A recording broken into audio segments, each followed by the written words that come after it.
мобильный делегат на ассамблее. Я просто не знаю. Сам сейчас сказал, Да, я видела. когда он будет выступать, кто это должен помочь? А говорили в день. Есть радио, он сказал, что...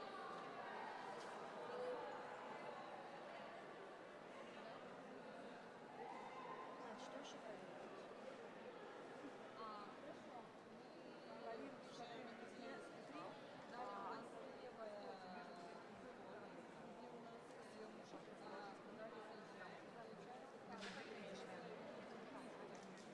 да, ресторан, да. Забыли сигнальную ленту наклеить. Проверьте, пожалуйста. Я пошла.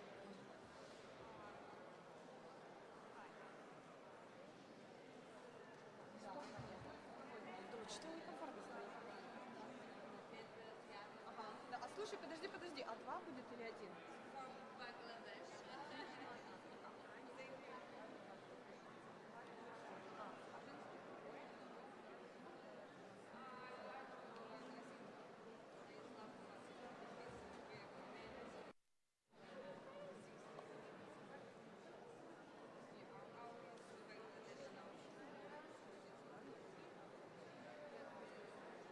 Уточните, пожалуйста,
Good morning, everybody.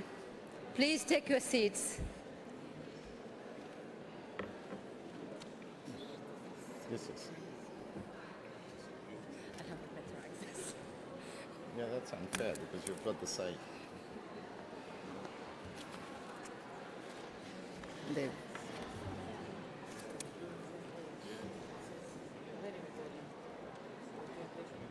still coming in and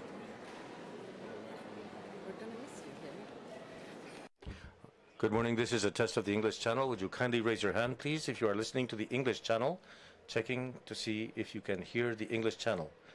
Will somebody in the room kindly raise their hand if you are listening to the English channel? My name is Nasha Al-Kharousi. I'm the second vice chairman for the Women Bureau office. In the absence of the president of the Bureau of Women Parliamentarians, Miss Margaret Minsa Williams, who had to leave St. Petersburg to preside over an important vote in her parliament. We are all pleased to welcome the women parliamentarians to the 26th session of the Forum. Is this the updated number? I would like to thank on your behalf our hosts, the Council of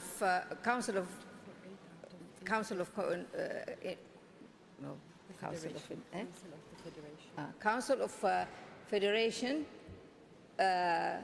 for hosting us over here.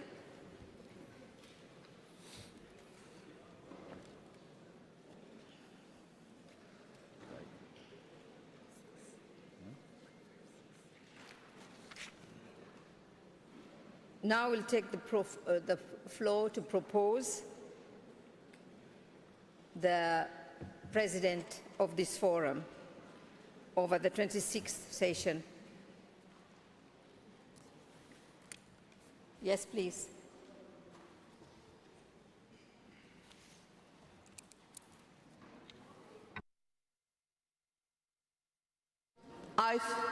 Can you hear me? Good.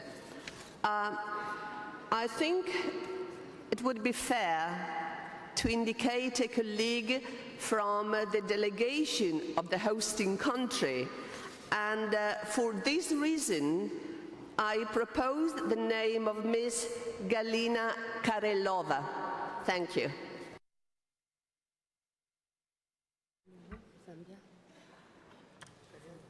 Yes, please.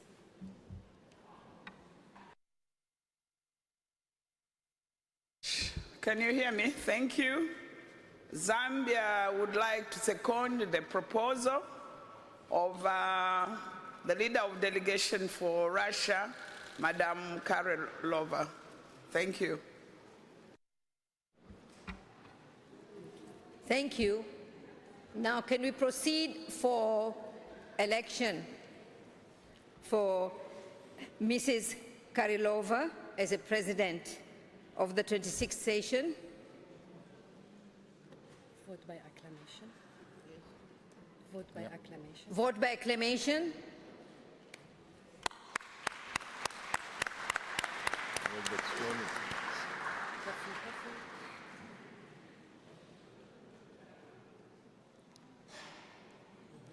Okay, so Continue with the name. Welcome, Mrs. Karelova.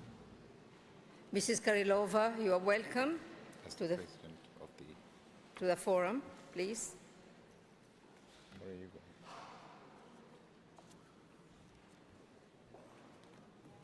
Where does she sit?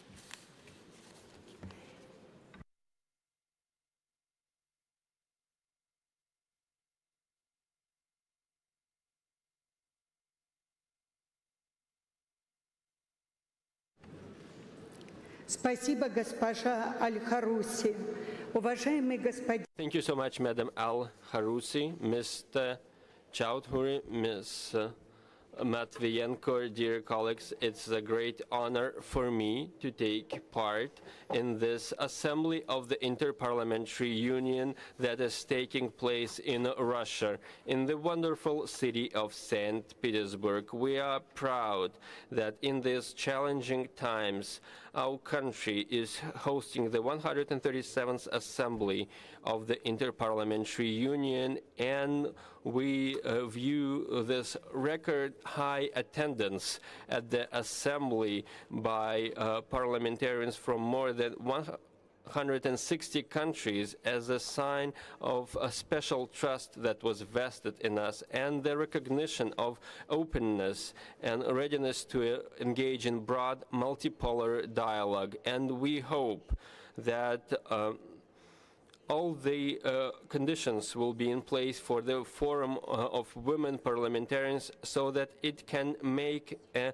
major contribution to all the political decisions of this assembly.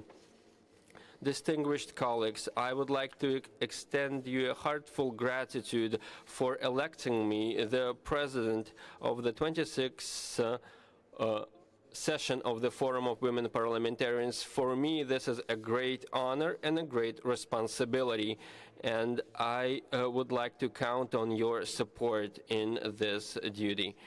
Over the last years, the Forum of Women Parliamentarians has become a major element of the Assembly of the IPU and a powerful tradition. To a large extent, this was due to the efforts of its female participants, and we have more and more women in parliaments across the world. Until 1945, there was only one woman speaker in the world. This was in Austria. Now we have 51 women speaker of parliaments in 193 parliaments of the world, and we are almost close to having 25% of world speakers women. So this is a challenging and an ongoing effort to make sure that women are recognized for their abilities and their possibilities. But we are moving forward, and we have to recognize this. In Russia's history, the first woman to become a speaker is the Speaker of the Council of the Federation, Ms. Valentina Matvienko. I have the honor to serve as Vice Speaker in the Council of the Federation. I'm in charge of social affairs and the so-called women agenda, and we're open to cooperation with women of coming from across the world. We work actively with international organizations, and we welcome the fact that gender equality is a major topic on the agenda of high-profile international frameworks, APEC, BRICS, the Shanghai Cooperation Organization, and others. This contributes to international projects that benefit women, and there are quite a few such projects across the world. Distinguished colleagues, at the forum, more than 200 women parliamentarians will come together. This is a major, large-scale event with high-level representation. This means that the women agenda is very much relevant. I believe that the forum will provide a new impetus for promoting international women cooperation and will contribute to the tradition to promoting gender equality. I wish all of us successful work. Thank you for your attention.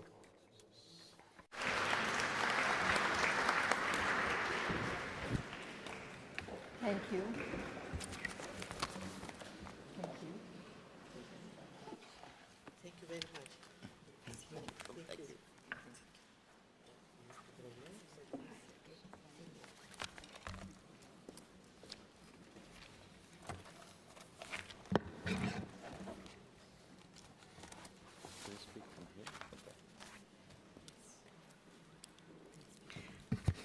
Уважаемые коллеги, Distinguished colleagues, I now invite the President of the IBU, Mr. Chowdhury, to deliver his welcome address to the participants in the 137th Assembly in St. Petersburg. Mr. Chowdhury, you have the floor.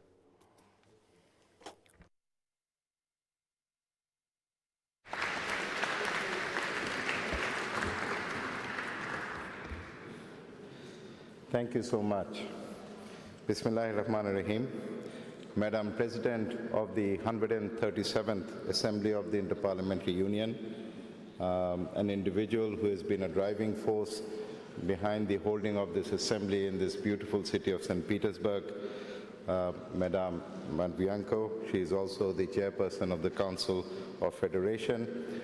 Madam President of the Forum of Women Parliamentarians, Madam President of the IPU Bureau of Women Parliamentarians, I would say friend and colleague, Mr. Martin Chungong, the Secretary General of the IPU, distinguished guests, ladies and gentlemen. Let me first start by saying it is always a very great pleasure to be able to address the women parliamentarians at the beginning of any IPU assembly. And this is no exception, of course. This will unfortunately be the last time that I will be addressing you as President of the IPU, because as you may know, my term ends after the end of this assembly. But the really good news, and I'm absolutely thrilled, I'm delighted by this, and that is how I would like to start off today, is as things stand, we have two candidates for the presidency of the IPU, and both are women. So we are assured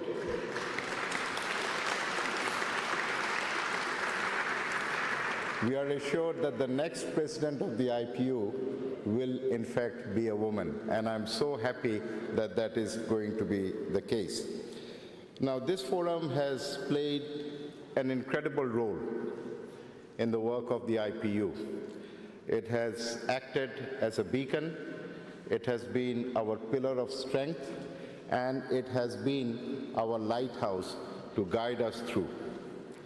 Throughout the years, it has guided IPU member parliaments towards embracing the very important role of gender equality. It has placed this objective at the heart of everything that it does. Now, I cannot think of a better venue, I cannot think of a more beautiful surrounding than this great hall. In fact, in this very palace, the first session of the State Duma was organized in 2006. So we are in very historic grounds. And here we are meeting today. So I don't think you will lack in inspiration, because the architecture is absolutely stunning. The city is enchanting, magical, and the hospitality has been so very generous. Let me pay tribute to the visionary women and men, that's also important, who have opened up this very important space at the IPU, a space that there can be no questioning that democracy can only be achieved and sustained through equal participation of men and women. It is a space that acknowledges the differences in what we experience as men and women. That is why we must safeguard and promote this forum where women parliamentarians can discuss and collectively decide on what they want to see in the results of the global parliamentary community's deliberations. Thanks to you, the IPU has become a trailblazer, a no-go zone for those who only pay lip service to gender equality. Our gender rules for delegations and decision-making bodies are nowhere else to be seen. I hope they will be, though, in the future.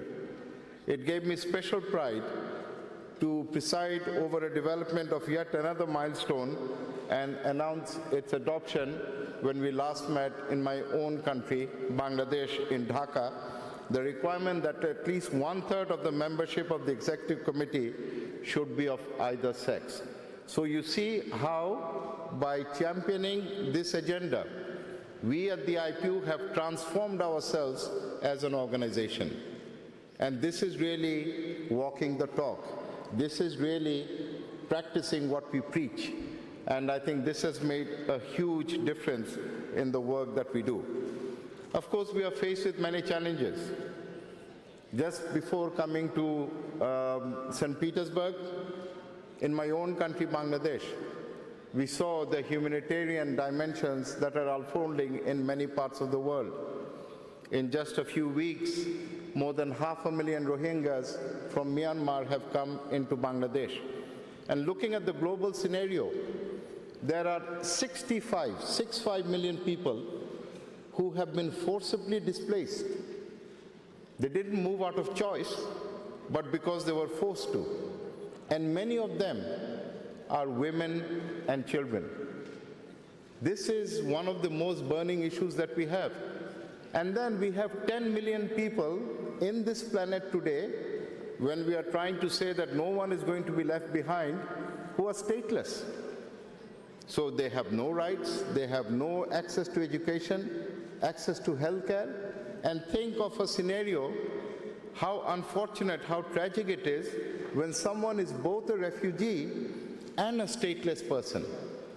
And that is the reality that we face today in our world. So these are really burning issues. The humanitarian dimension, I think, is getting worse and worse. But we are encouraged. Already, as we have heard from the newly elected chairperson, that for the first time, we have speakers of parliaments, women speakers, who are making up close to 25% of the total speakers of the world. During the course of this assembly, our membership will go up from 173 to 176. We will be embracing Vanuatu. We will be welcoming Turkmenistan. And I see that Madam Speaker from Turkmenistan is also here. She is a lady. Thank you, Madam, for coming. And Uzbekistan is also going to join. And I especially thank Madam Vadbianko and the Russian Federation for the great support we had in mobilizing these additional memberships. So our membership is at its highest level. Even if you look at the representation of women in this assembly, globally, it is only still about 23–26%. But in terms of this assembly, we are close to 30%. So we are well above the average, but we are still a long way away from the 50% that we aspire to. So that is something that we know. And we know that gender-sensitive parliaments deliver better. They are more representative, they are more effective, they are more legitimate. And these parliaments are good not just for women, but also for men. So this is an absolutely critical fact that we need to keep in mind. And when we talk about the Sustainable Development Goals, an agenda that the IPU has embraced wholeheartedly, we have to bear in mind, without the engagement of women, we are never going to make it. In fact, the UN's Every Woman, Every Child initiative talks about 3 distinct phases. First is reducing deaths. So the first priority for women, children, and adolescents is they have to survive. The second is they have to thrive as individuals. We have to empower them. We have to give them all of the support, all of the budgetary resources. We have to look at legislation. We have to look at policy. And then, if they thrive, they are going to transform the societies that we live in. So leaving no one behind then takes on a completely different dimension. I know that many of your parliaments have improved the level of gender sensitivity in recent years. You have promoted equality in leadership positions, very important. You have set up family-friendly policies, for instance, by aligning parliamentary recess with school vacation or setting up childcare centers for members and staff. You have set an example by denouncing and addressing sexism. It is not at all acceptable that you women parliamentarians have to endure intimidation, harassment, or even attacks just because you are women whenever you stand up for what you believe in or simply take the floor in the House. So we need to turn to you, as we have done in the past, time and again, to seek your guidance, to seek your inputs, to have the wisdom and benefit of your experience in order to chart a path forward for the IPU, so that we become an institution that respects and responds to the aspirations of all of our citizens. Here in St. Petersburg, we'll be deliberating and debating on how to promote cultural pluralism and peace through interfaith and inter-ethnic dialogue. And what a great place to do it, the Russian Federation. More than 190 languages. I was taking a tour of St. Petersburg last night, and if you go through the city, there is a particular street where you see churches, Lutheran Church, Catholic, Orthodox, Armenian. So this is really what we are trying to see in the global community that we have. And let us not forget that women are not just, they just don't suffer, they are also the agents of change. They also stand up when there is conflict, and they bring society together, they reconcile.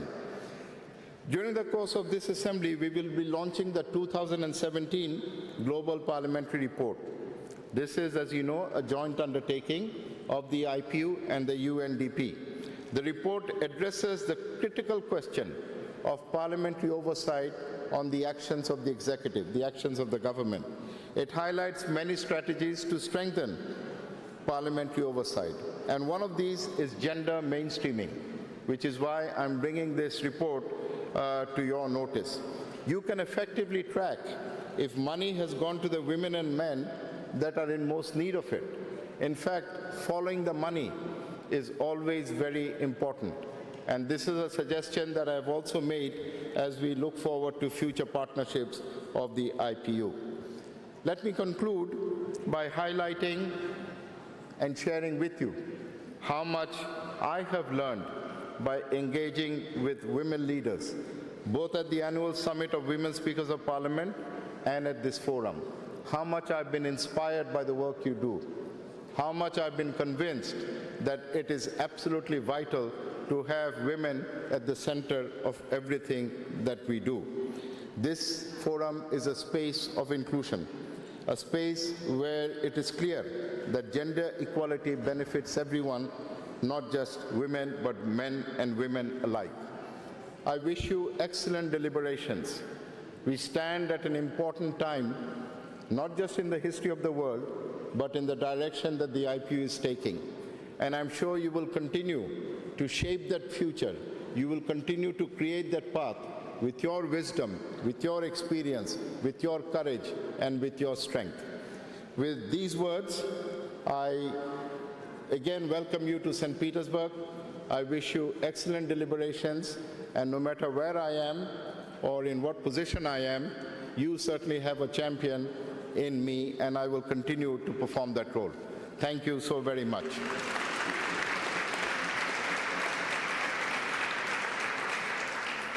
Благодарю вас.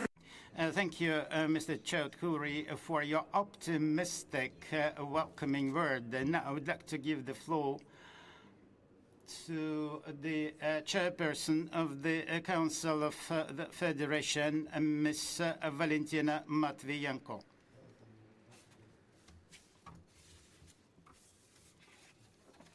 Dear friends, dear Mr. Choudhury,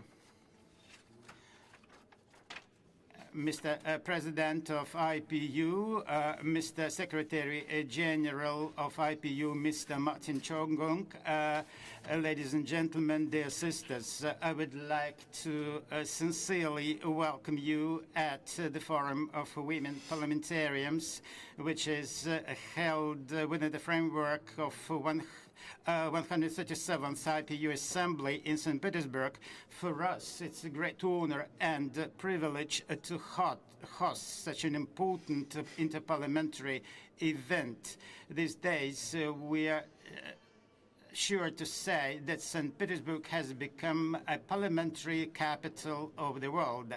I'm especially happy to say that this event takes place in St. Petersburg, my home city, my native city, where I used to work in the capacity of governor of the city before I was elected the chairperson of the upper house of the Russian parliament.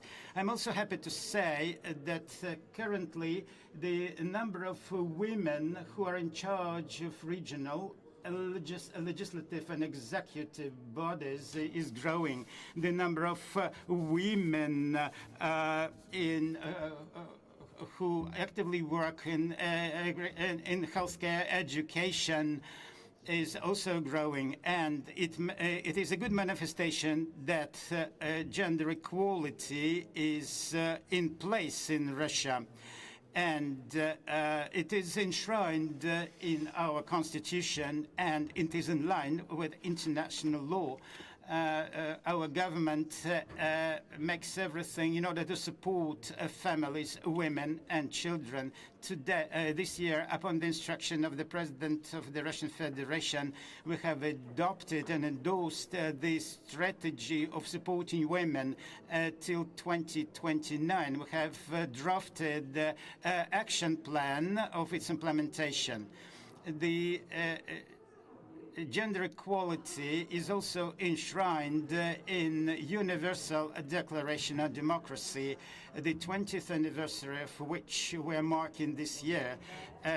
Alongside its adoption in 1997 by in IPU, you set up a gender partnership group, and it contributed significantly a lot into promotion of the idea of gender equality in IPU.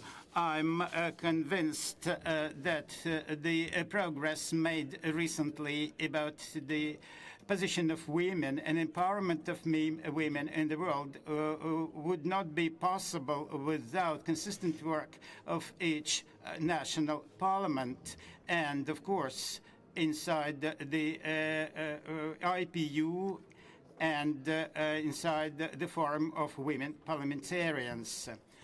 Dear friends, President of IPU, Mr. Choudhury, during his chairmanship did a lot in order to defend international parliamentarism, and he created conditions for fair and open dialogue between the parliamentaries of all countries. He did a lot in order to increase the authority of IPU, which has become one of the most influential organizations in the world.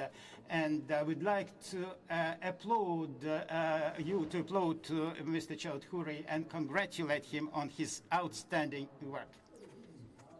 And today, he told us that the next president will be a woman, and it is your merit, Mr. Choudhury, and it is the merit of your chairmanship. You are resigning from your position, but you hand over these responsibilities into a woman's hands, and perfect result. We are going to discuss the broad agenda. We will be discussing gender equality issues and the implementation of a declaration, unity for the future, for a better world, and learn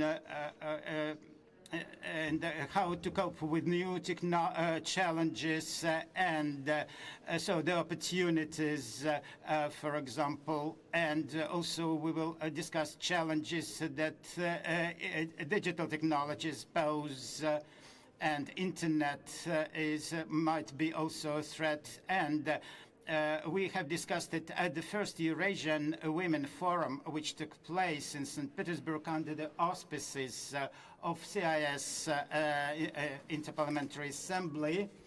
And currently we are in the process of preparation for the second Eurasian Forum, and I invite you, distinguished women parliamentarians, to visit the second forum in 2019 in St. Petersburg.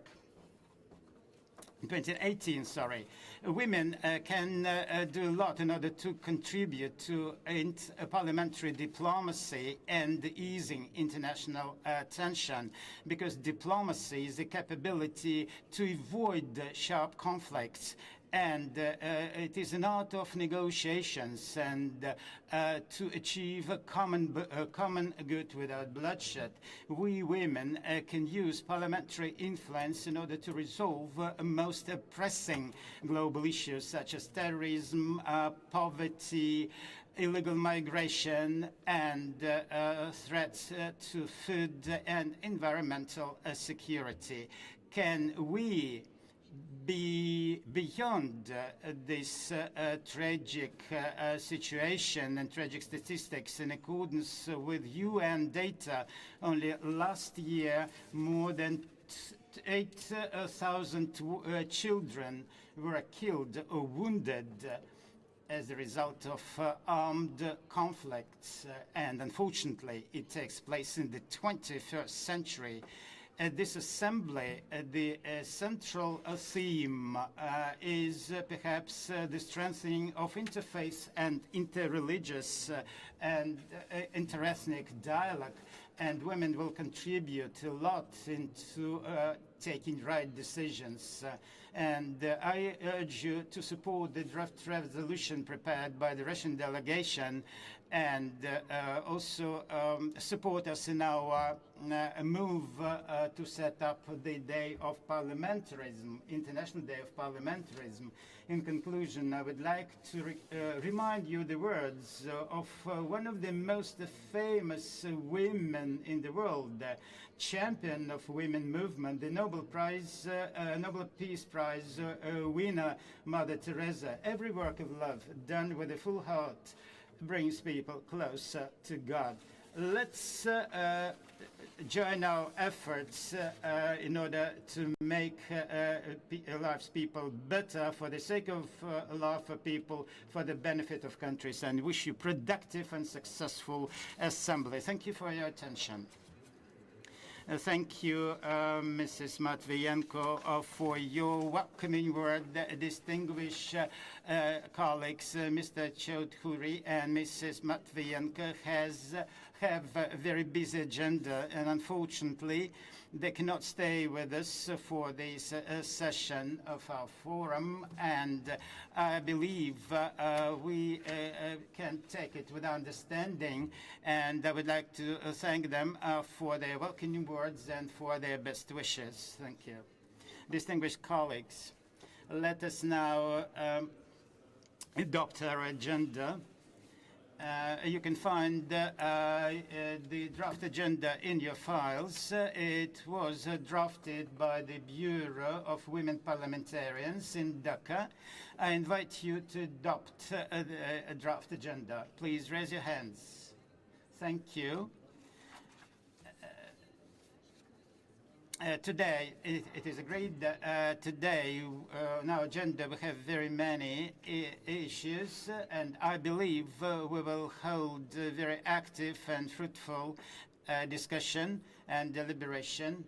I invite you to contribute into the discussion, and you should fill out forms which you can find on your desks, and please take them to the secretary, and we will use these forms for discussion of items apart from item 4 and 6 of our agenda. Make sure that you mark the point you would like to speak on. Your deliberations should not exceed 3 minutes' time. And if possible, please do not read out your written statements so that we can have an interactive discussion. And perhaps I will reduce the time of your intervention to 2 minutes, but it depends upon the number of delegates who would wish to speak. Before we start our session, I would like to remind you, distinguished colleagues, that today's session will last till 5 p.m., but we'll have a break, lunch break from 1 p.m. to 2:30 p.m. Before we begin, I want to call your attention to the parity debate organized by the Forum of Women Parliamentarians. It will be held on the 17th of October from 11 a.m. to 1 p.m. On these premises. The parity debate will be on the theme holding the purse strengths, exercising oversight for the common good. The discussion will be devoted to mark the publication of IPU UNDP Global Parliamentary Report on Parliamentary Oversight, and it will focus in particular on our parliamentary scrutiny, oversight of the budget. Discussions will center on how an analysis from a gender perspective can be a powerful tool both for ensuring that the budget is fair and meet the needs of all the people, and how it improves the parliamentary oversight work in general. Lately, the Forum has organized such parity debates to promote dialogue and partnerships among men and women, and these debates were organized at the IPU on issues of common interest. This means that both men and women are concerned about it, who are concerned about it are invited to participate in the parity debate.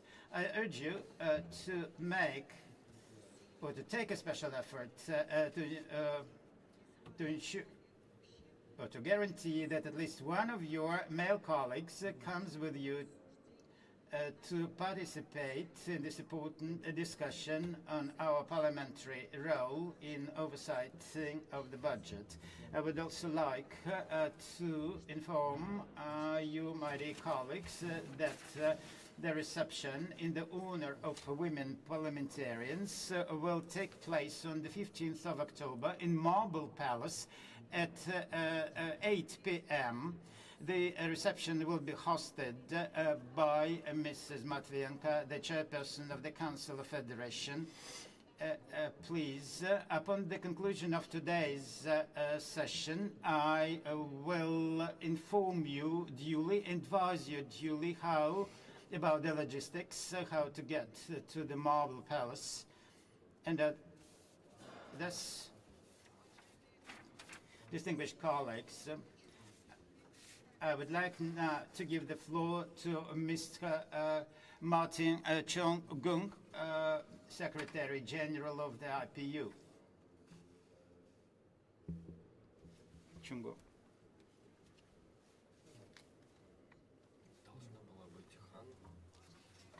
Distinguished colleagues, the floor goes to Mr. Martin Chung-Gung, Secretary General of the IPU. Good morning to you all and welcome to St. Petersburg. I'm sorry I have to take the floor at this stage in your proceedings.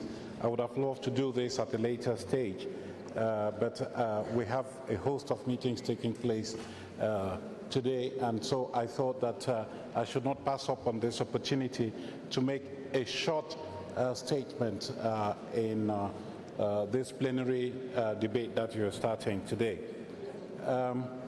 You have just heard the IPU president say that he is about to relinquish his position as president of the IPU at the end of this assembly.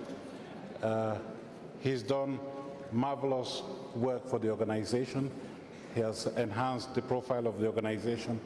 But I just want to also say that this has been done in a spirit of partnership with the Secretariat of the Inter-Parliamentary Union.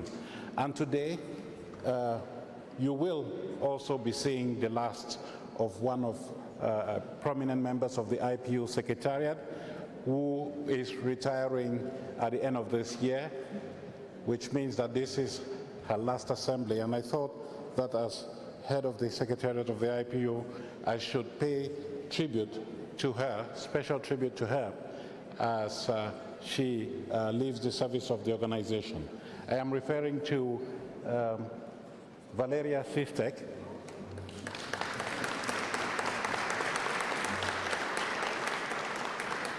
Valeria joined the IPU Slightly before I did, when I joined the IPU, she had left to take care of family duties, and then she came back to the organization to work with us in the Secretariat. And over the years, I have personally come to appreciate a lot the contribution that she has made to the work of the administration. You have seen her everywhere, behind the scenes, in the forefront. I would even say that she has been there in the front line of the battle to promote gender equality and to promote human rights. I just thought that I should use this opportunity before you to register our appreciation to Valeria for the support that she's given us over the years. Her support has been unwavering, and I would imagine that you want to join me to congratulate her as she takes her well-deserved retirement.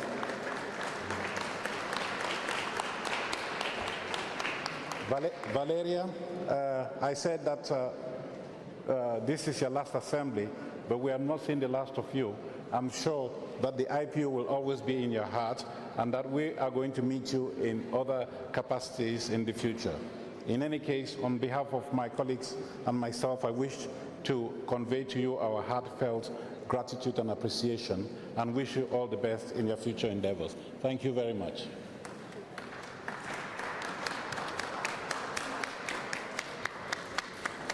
Я благодарю вас.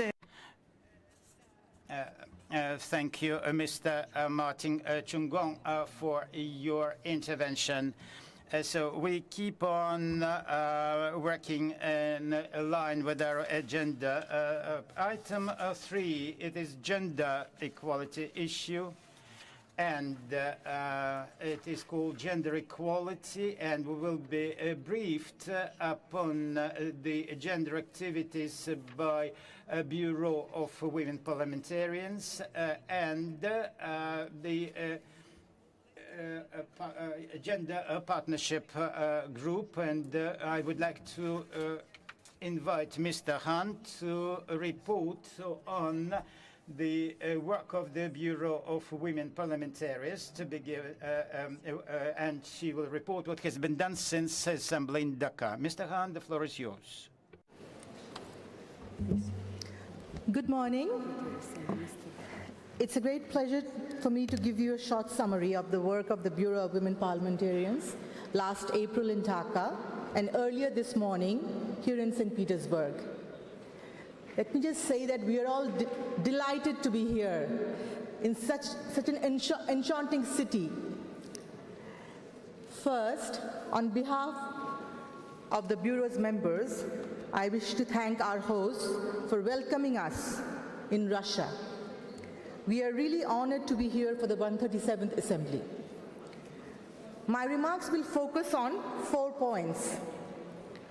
First, as we are celebrating here in St. Petersburg the 5th anniversary of the Plan of Action for Gender-Sensitive Parliaments, the members of the Bureau discussed at length ways to promote the innovative strategies of the Plan of Action in our parliaments and globally.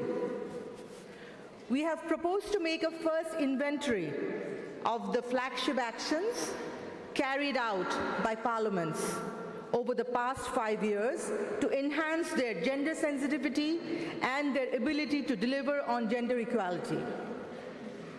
This afternoon, the Forum will provide a platform to showcase and share gender-sensitive measures adopted by parliaments and lessons learned from these initiatives.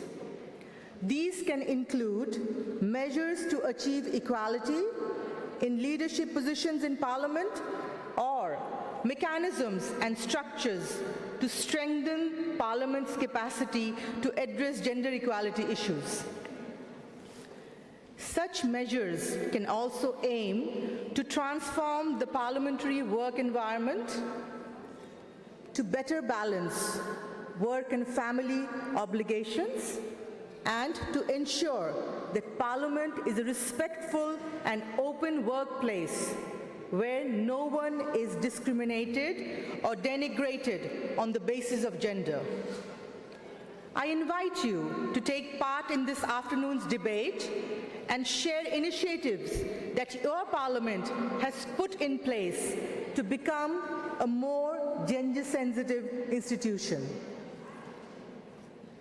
Speaking about ways to respond to the needs and priorities of both men and women leads me to my second point.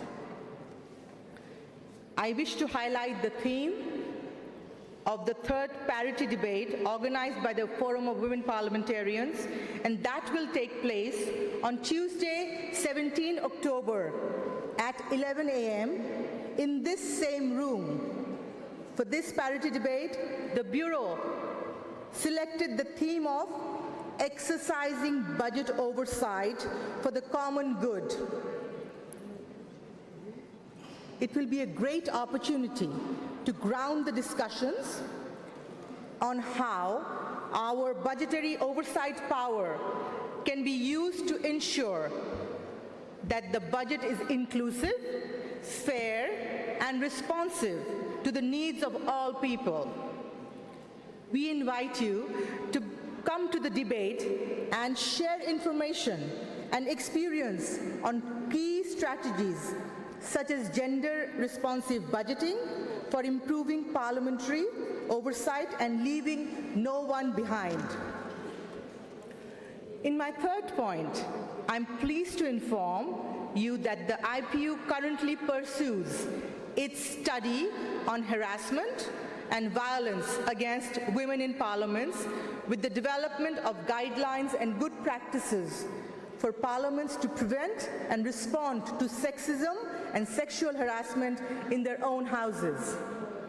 The organization will also pursue the study with a focus on the regional level, beginning in Europe, where the IPU will work in cooperation with the Parliamentary Assembly of the Council of Europe, based on a study on sexism, harassment, and violence against women parliamentarians and women parliamentary staff. Finally, as you know, our forum today also offers us the opportunity to debate the draft resolution of the Standing Committee on Democracy and Human Rights on sharing our diversity, the 20th anniversary of the Universal Declaration on Democracy. This is a worthy exercise, as our debate will allow us to consider amendments from a gender perspective to the draft resolution. We will split in two working groups. Group 1 will focus on how can technology be at the service of democracy and gender equality, challenges and opportunities.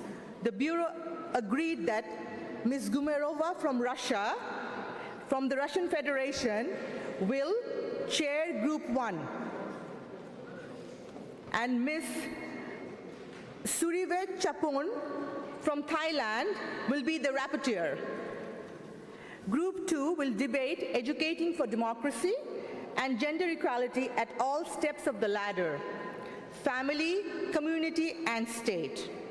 The Bureau agreed that yours truly from Bangladesh will chair the group, Group 2, and that Ms.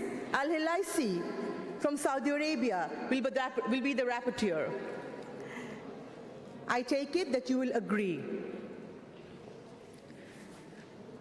Lastly, this morning, the Bureau also identified the questions that will be asked to the candidates for IPU President on behalf of the Forum of Women Parliamentarians during the hearing that we will have with the candidates later today.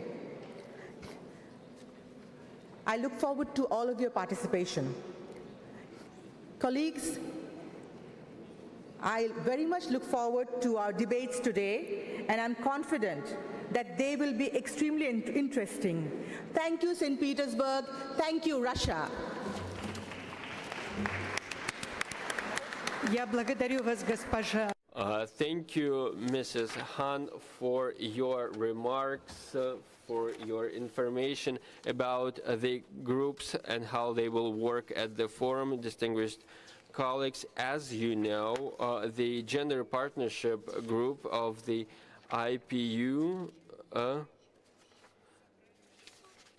tracks the participation of women and men in the IPU. Unfortunately, the group has not met yesterday, but we have Zeina with us who will provide us detailed statistics on women participation. Thank you. Thank you, Madam Chairperson. I will speak from here if you allow me. Just a quick point to share with you the state of women and men participation in this 137th Assembly. As at yesterday, 13 October, the total number of delegates was 845, a big number, congratulations.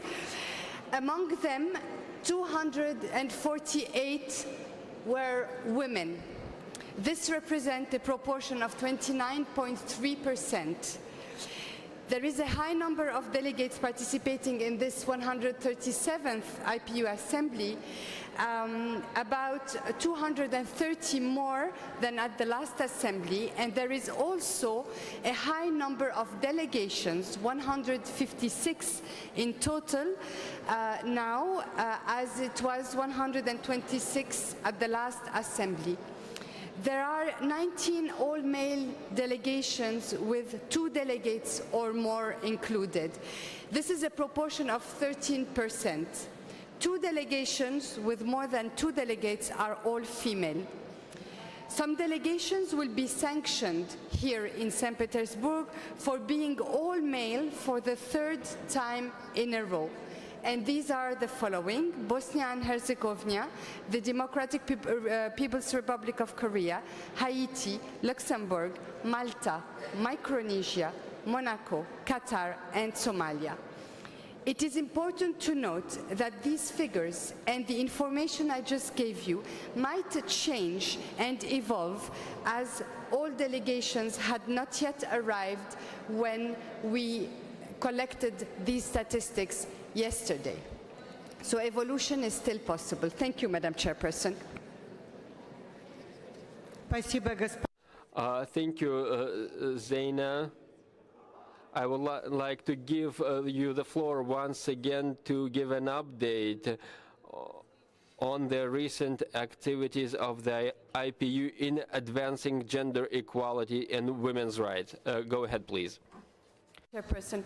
So again, very quickly, in order not to waste a lot of time as we're running late, I just wanted to share with you some recent work we have been carrying out, and I will focus on 3 main points. The first one is the fact that we are continuing in our surveys and studies on violence against women in Parliament, and you will be happy to know that a new study is going to be carried out in partnership between the IPU and the Parliamentary Assembly of the Council of Europe to dig deeper in the issue of harassment, intimidation, and violence against women, parliamentarians and parliamentary staff in European countries.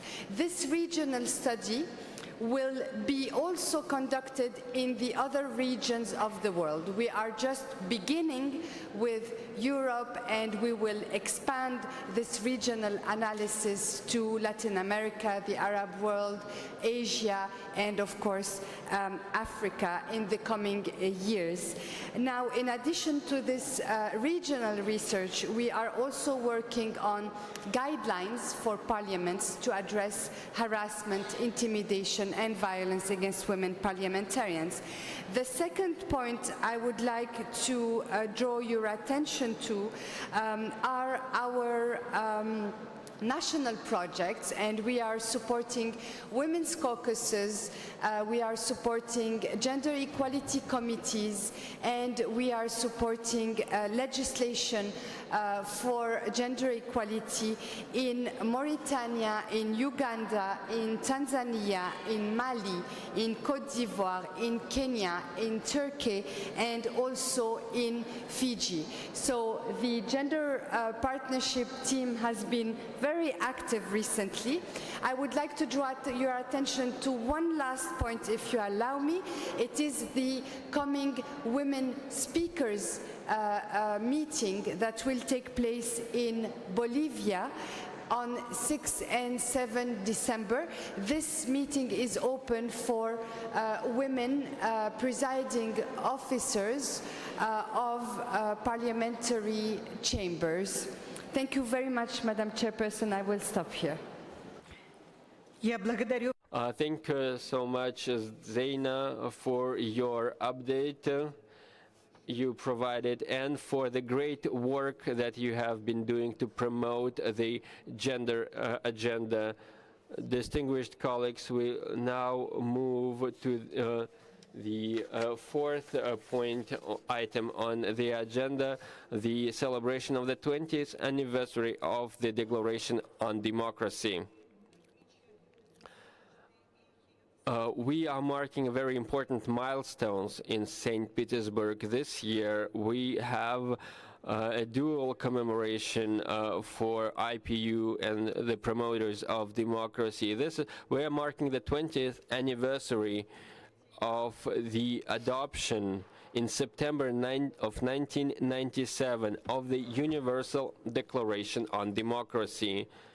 So, and it has been also 10 years since the United Nations General Assembly reaffirmed the IPU's initiative by instituting the International Day of Democracy on 15th September each year. And the IPU calls on all of you to raise awareness and to pass on the information in your country about this International Day of Democracy. Please share this information on Twitter, on Facebook, and call on your followers and subscribers to sign the petition on democracy that we will be signing, so that we promote the message that we have in it.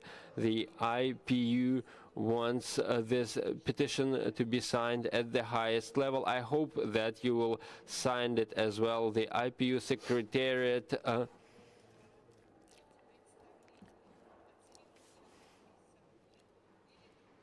will be ready to assist signing ceremonies or other initiatives that you can take to promote the petition.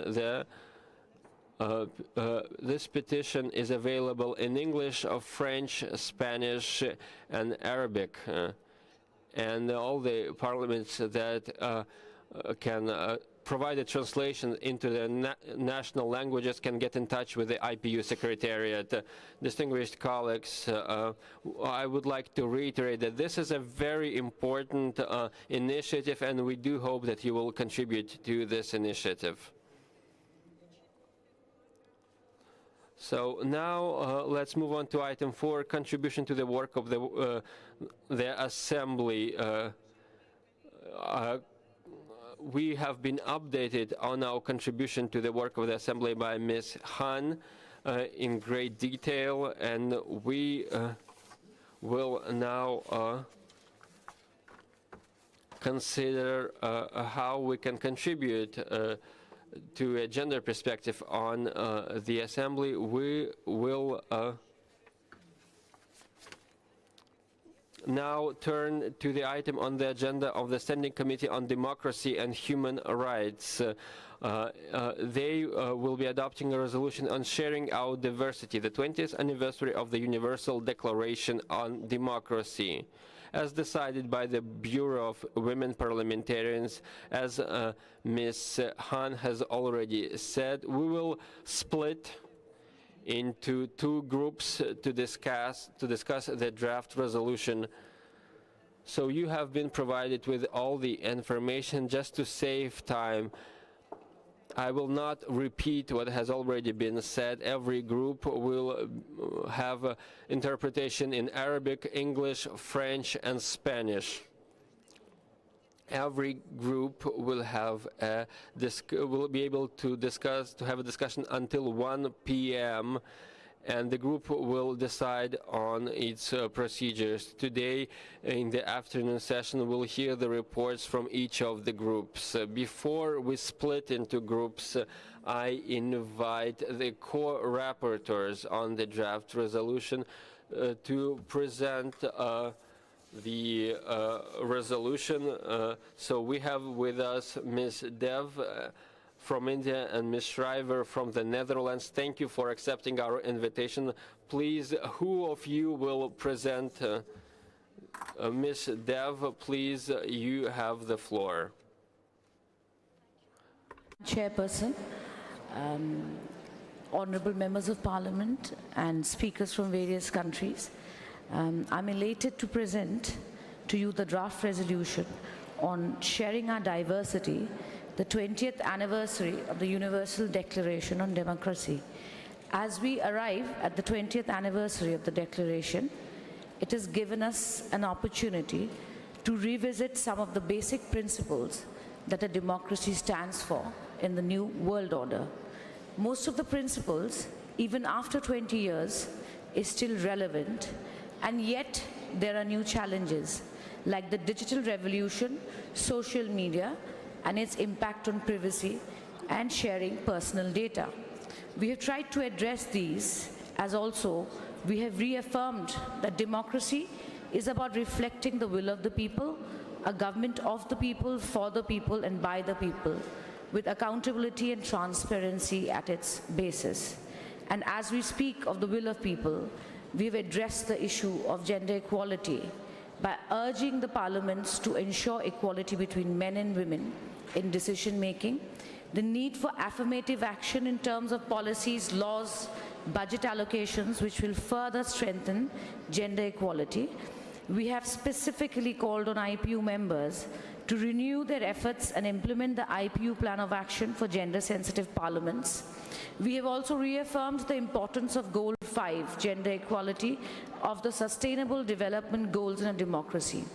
We accept that there can be no single model of democracy, but no democracy can survive without equality of men and women, and this has been our guiding principle throughout. We accept the challenges that different cultures can bring and which impact women in many nations, but internationally recognized principles cannot be departed from. It is with this backdrop and these principles that we approach this forum to add further value to our draft through your debates and deliberations. I would also request my co-rapporteur, Mr. Schrijver, to briefly address the other issues in the draft. Thank you.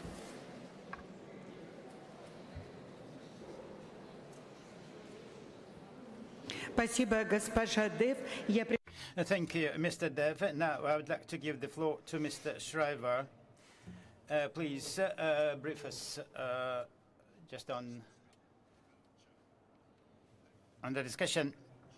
Be in your midst and to have worked on this draft declaration on democracy with my colleagues from India, Susmita Dev, and Mr. Ukmahanov from Russia.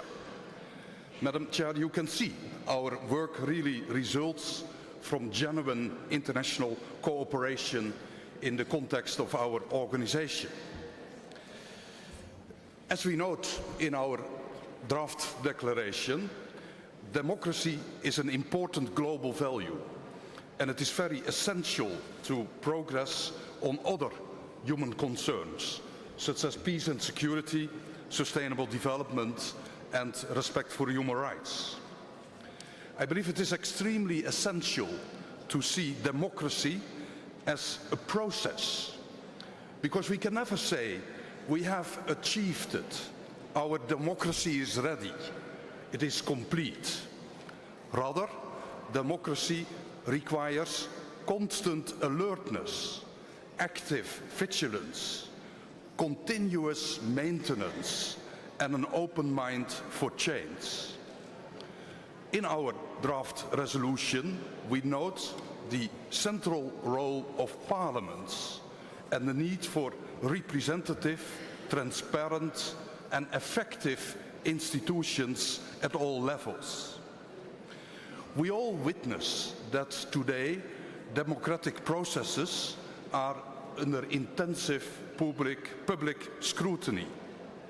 Voters want integrity, they want transparency, they want honesty, they want politicians to understand their concerns and make politics relevant to everybody's life. In many societies, we have a strong civil society, fortunately. Democratic and parliamentary processes are now enriched by accessibility, by the social media. But how can parliaments benefit from it in a crowded information landscape? And here our democracies face challenges. How to engage with a younger generation? How to ensure that there is no escalation in a robust political debate that may fuel social tension in society and hurt the vulnerable? How to be accessible as MPs to the public without fear of hate speech, abuse or violence? Well, Madam Chair, these are just some of the new issues we advise you to discuss in our effort to mark the 20th anniversary of our Universal Declaration on Democracy. And as I stated, it really requires constant vigilance, constant maintenance, an open mind for change, and therefore our resolution finalizes with an invitation to the United Nations to have an annual day of International Day of Parliamentarism to commemorate each year on 30 June the creation of the IPU Declaration on sharing our diversity in democracies. Thank you very much. Благодарю вас, господин Шрайбер. Thank you, Mr. Shriver, once again, and I would like to ask you and Ms. Dev, if you stay with us and make your contribution into group discussions, we will appreciate it very much. I would like to remind you that we now will split into two groups, and the work of each group will continue till 1 p.m. Of course, we have very short time, but we have to be focused on this work. But I do believe you will succeed, as always women succeed. Now, distinguished colleagues, I propose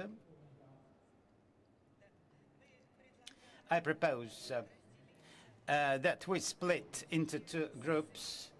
And once again, I'd like to remind you that the second hour meeting will resume at 2:30 p.m. I believe you have all information in your files. I would like to apologize for just not having time to allow you to ask questions. I believe that after lunch we will give you this opportunity to ask questions. And now I invite you to split into two groups, and I wish you successful work and be in good spirits. Thank you. Participants splitting in the two groups. So just as a kind reminder, Group 1 will consider how technology be at the service of democracy and gender equality, challenges and opportunities. This group will remain in this room. And it will be chaired by Mrs. Gumerova. The Group 2 will be on educating for democracy and gender equality at all steps of the ladder, family, community and state. And this Group 2 will go to the reading room in this same building on the ground floor, and it will be chaired by Mrs. Khan. Thank you very much. Thank you, Madam Chairperson. Благодарю, госпожа Зейна. Thank you, Ms. Zeina. And now I invite Ms. Lilia Gumereva to come to the podium and chair the meeting of the first group.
I had just received a point of information.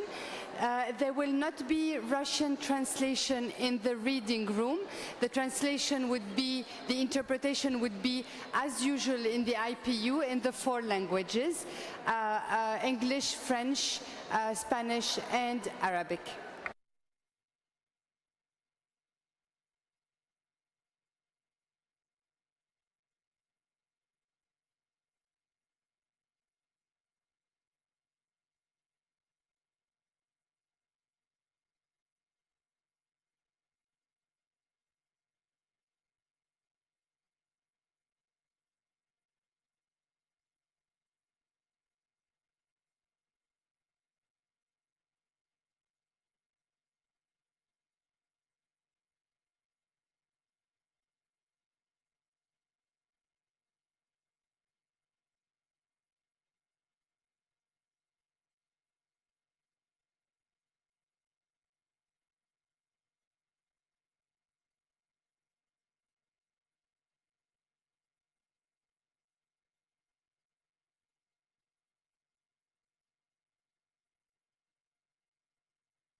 Уважаемые коллеги, Dear colleagues, I believe we should we should break into 2 groups as fast as possible in order to embark on our work.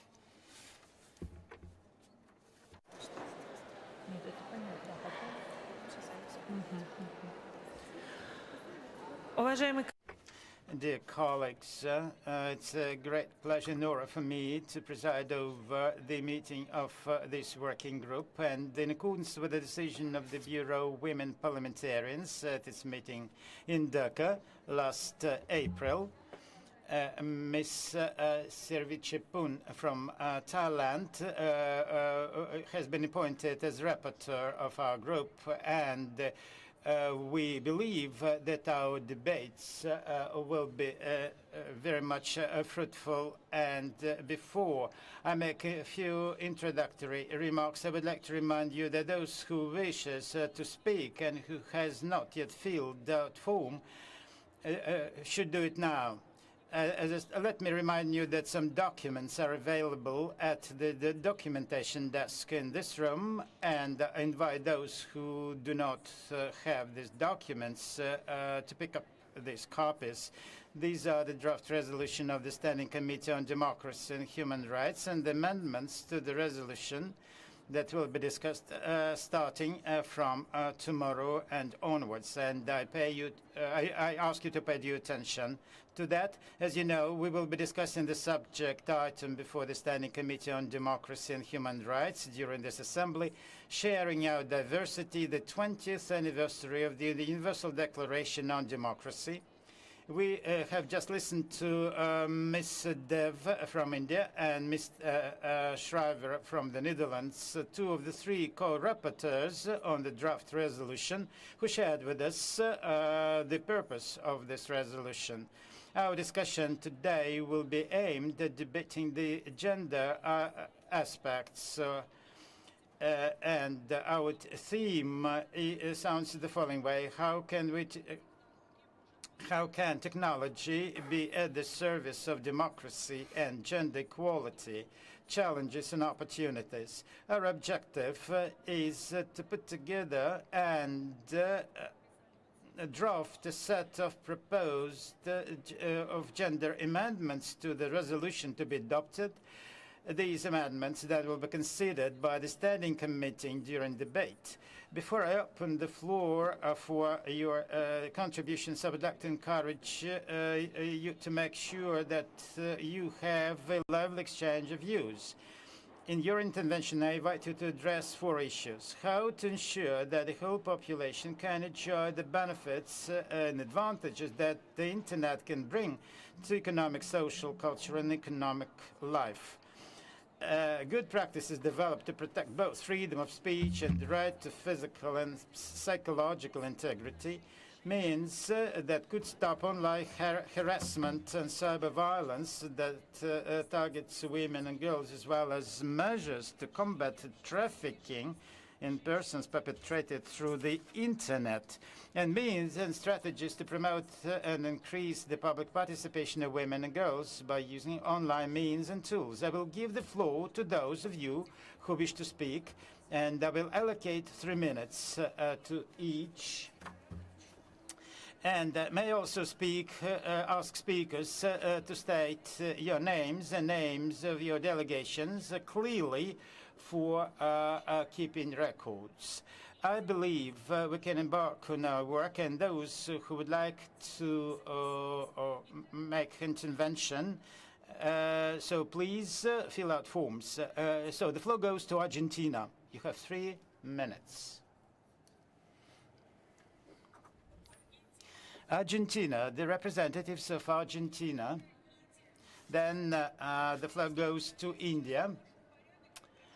So I will now announce the list of speakers: Argentina, India, Latvia, Thailand, Portugal, China, Turkey, Iran, Pakistan, Tunisia, Indonesia, and the Republic of Korea. South Africa. The first speaker is the representative of Argentina.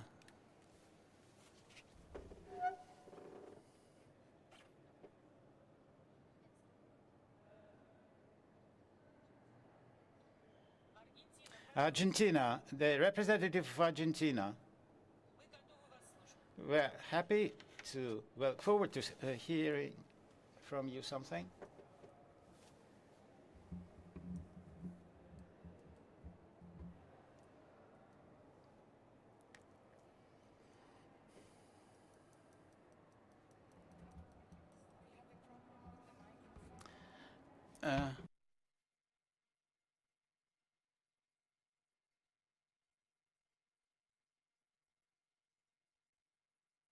Okay. Apparently the system is working now. The interpreters, can you hear the interpreters? The English channel, testing 1, 2, 3? Yes. Unfortunately, the interpreters cannot hear the speaker if the speaker is speaking. Otherwise, would somebody please tell Argentina to use the microphone? Argentina is using the microphone, but the microphone is not working. Maybe can we go to... Коллеги, давайте мы... Okay, the colleagues. Oh, no. Okay. No. Thank you. Hablar en castellano. So I will be speaking in Spanish. And first of all, I would like to express my gratitude to this beautiful country that is welcoming us as parliamentary delegates here today. Thank you for your hospitality, and also thank you for the very warm welcome extended to us by the young volunteers that have been guiding us through this very beautiful city. The subject of digitization for us is perceived as a great integration opportunity for women. However, that said, I believe we need to work on a very important subject. That subject is that, unfortunately, in my country, in Argentina, and in many other countries as well, there are very few women that are actually studying engineering in the informatics area, computer engineering or digitization. Therefore, we are seeing the advent of a virtual world where, in our country's case, more than 85% of the people working on the design of this new virtual world are actually men. Therefore, gender perception, of course, has practically disappeared.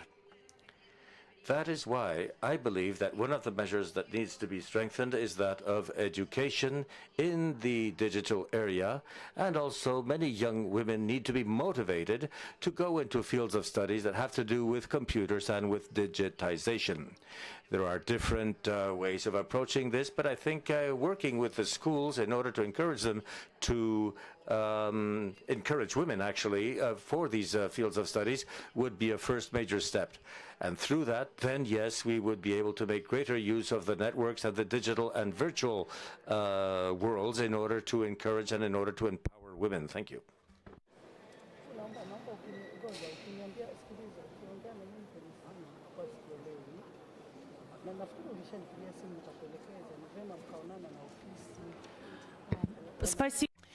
Thank you for your very interesting intervention. I would like to remind you of the list of speakers: India, Latvia, Thailand, Portugal, China, Turkey, Iran, Pakistan, Tunisia, Indonesia, Republic of Korea, South Africa, and South Africa will be the last on this. Oh, sorry, Chile and Uruguay.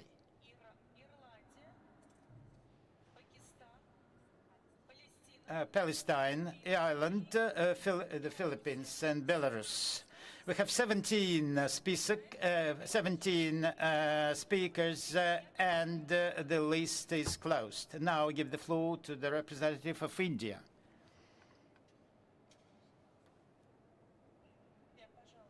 India, the floor is yours. Honorable Chairperson, all dignitaries, and ladies and gentlemen. Friends, we have witnessed rapid changes in the field of information and communication technology. These changes have resulted in the new area in the field of governance and development issue regarding women and child in our country. Our government is implementing the Digital India program with the vision to transform India, which also vision a digitally gender-empowered society.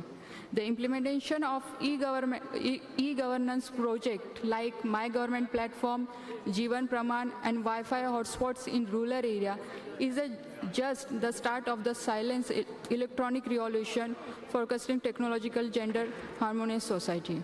Our Prime Minister vision of Jan Dhan Yojana, Aadhaar, mobile banking are helping for direct benefit transfer, especially to the women and child for improving their quality of life and standard of living. To provide last mile connectivity in far-flung area, government has expected to process of connectivity 1.5 lakhs gram panchayat by broadcasting services to empower and connect rural population including women. We are also setting up Women Entrepreneurship Council and are in discussion to tie up with e-commerce portal like Amazon amongst the other for its online marketing portal Mahila e-Hut. Within women gets the e-platform market their product service from home. Our draft national policy for women addresses the promotion of science and technology and connecting women to all fields of information technology. It encourages us to technology for information, safety and participation of women. The Shama Prasad Mukherjee Rural Mission, which aims at transforming the rural area into economical and socially sustainable spaces, will empower women in a big way, push overall development including the digital literacy. The target is not only to encourage women in the urban area, but opportunity will also be extended to women in the rural area. The cyber safety and the security of women is the almost priority of our government. We have taken the several measures effectively deals with the cyber security violence and the cyber crimes against women and girls. Only recently, the government has launched an online complaint portal titled She-Box Sexual Harassment Electronic Box and enable women employees of central government to file complaints related to sexual harassment at the workplaces. Our nodal Ministry of Women and Child Development is also active on the social media platform like Facebook, Twitter, YouTube, spreading the awareness of dissemination information issues regarding women and child, including the new and the various forms of gender-specific abuse. I believe that we all parliamentarians own the responsibility of finding out the viable solution as to how can technology be at the service of the democracy and the gender equality. I am sure that our deliberation will go a long way on this end. Thank you. Thank you so much for your very interesting proposals. Now, Latvia, please. Thank you. Honorable Chairperson, distinguished colleagues, while technology is inevitably strengthening its positions in our everyday lives, enabling us to connect, learn, access and share information faster than we ever thought possible, so is the gender digital gap. The situation is indeed alarming. The problem is twofold.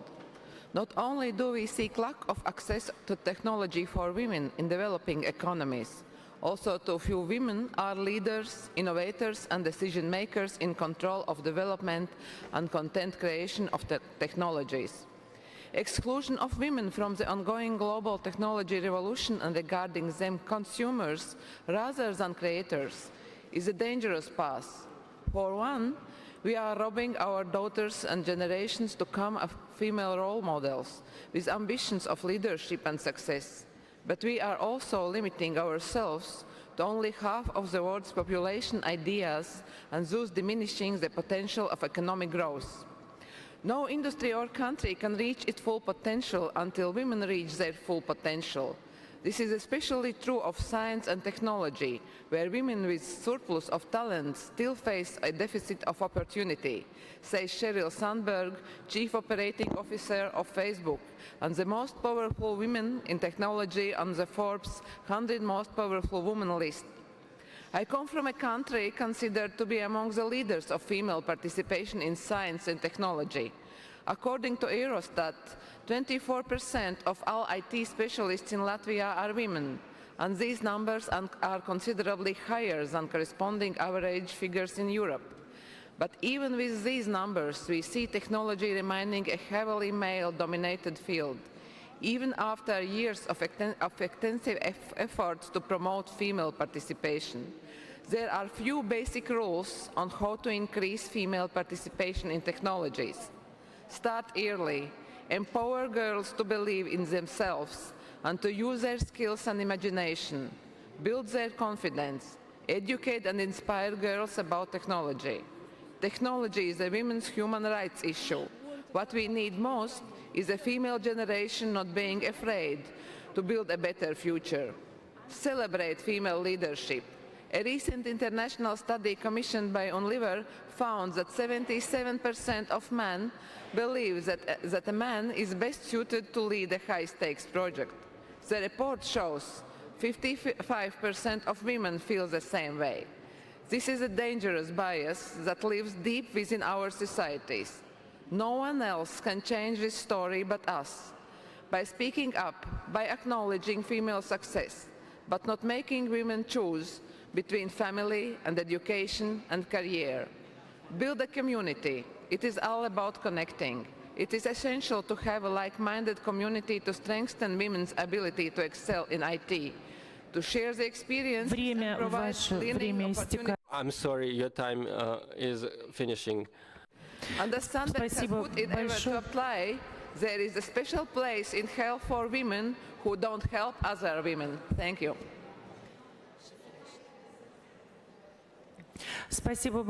Thank you so much. Very informative report, but my colleagues, I ask you to respect our speaking time.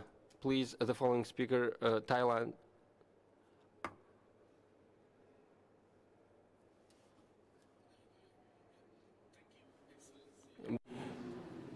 There is a wide consensus that information and communication technologies are central to the creation of emerging global knowledge-based economy and can play an important role in accelerating growth, in promoting sustainable development and eradicating poverty in developing countries. We cannot refuse there is a double-edged sword. Its rapid diffusion offers vast opportunities, meanwhile pose particular challenges and risks to women's empowerment as well as promotion of gender equality. In case of Thailand, allow me to introduce to you the Thailand 4.0 national strategy that aimed to move the country out of its lost decade. Previously, Thailand 1.0 was based on traditional agriculture. Before transforming to light industry, Thailand 2.0, and then the heavy industry of our current 3.0 status. Regarding to Thailand 4.0 strategy, Thailand Parliament have considering and monitoring all proposed projects to ensure that ICT can provide diverse avenue for women's social, political, and economic empowerment. The way women's economic livelihood can be uplifted through expanding access to local and international markets for women producer and trader, and through increased access to job, education, training, and entrepreneurial opportunities.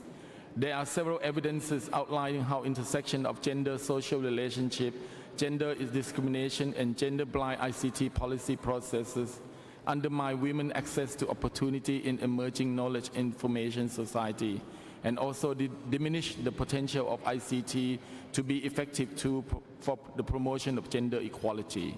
Thailand Parliament is on the way to encourage the government to aware of these specific challenges, such as women's uneven and unaffordable access to ICT facility and services, inadequate provision of relevant content and application, particularly in local languages, and adapt to the need of non-literate women, effects of lack of gender awareness on the part of ICT decision makers, particularly in terms of allocation of budget for ICT projects. Thailand Parliament also attempts to present coherent and strategic responses to the challenges that face women in the ICT area. This focus on mainstreaming gender equality in ICT policy, including through legislation and other measures, improving women access to healthcare and education services, to expand use of ICT channels, strengthen women's use of ICT for political participation, advocacy, and networking are also prioritized. The message of this speech is that there is an urgent need to ensure that women enjoy the myriad potential for social and economic empowerment offered by ICT, and particularly effective in all aspects of ICT fields. The recommendation suggests that different stakeholders can make a meaningful contribution to... I'm sorry, you have little time. Just 1 second. The achievement of which contribute to the promoting gender equality as well as furthering progress in eradication poverty, promoting peace and security, and enjoyment of human rights. Unless these actions are taken, there is a grave risk that Thailand 4.0 and SDG 5 will not succeed in its aim of creating a vision of information society that contribute to human development. Thank you for your attention. And as a Thai man, I wholly support He for She project. Спасибо. Да. Спасибо большое. Мы благодарим Таиланд. Thank you so much. Thank you, Thailand. And the fact that the representative of Thailand is a man who is taking part in our female discussion in our women's forum. We really appreciate this fact because at the Bureau of Women Parliamentarians, we all agreed that we should not discuss all these issues separately, men and women. We have to find solutions together. Thank you so much that not only you are with us, that you even took the floor. We have closed the list of speakers. We have 18 countries on our list. Now Portugal, please.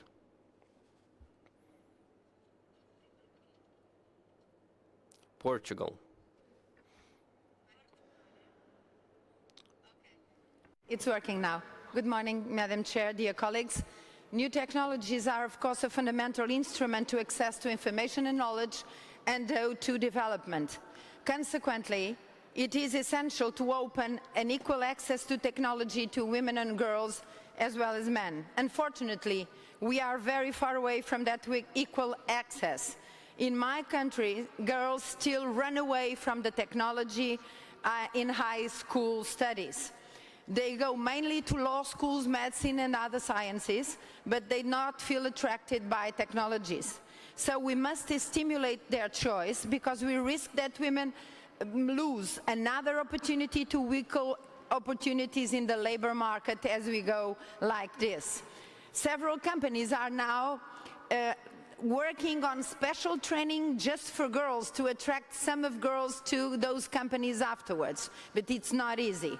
On another hand, new technologies represent also an increased risk to women and girls in what concerns the recruitment for trafficking nets. So many girls are caught, as we know, in trafficking nets because they accept an offer of work by the internet. It is imperative, though, that our legal frameworks and our judicial systems are prepared to fight this risk because it is real and it is big. Thank you, Madam Chair. Thank you so much, Portugal. And it was very well said that unless we teach our girls about the dangers of the internet, they will not be prepared to face these risks and challenges. Thank you so much. China, please.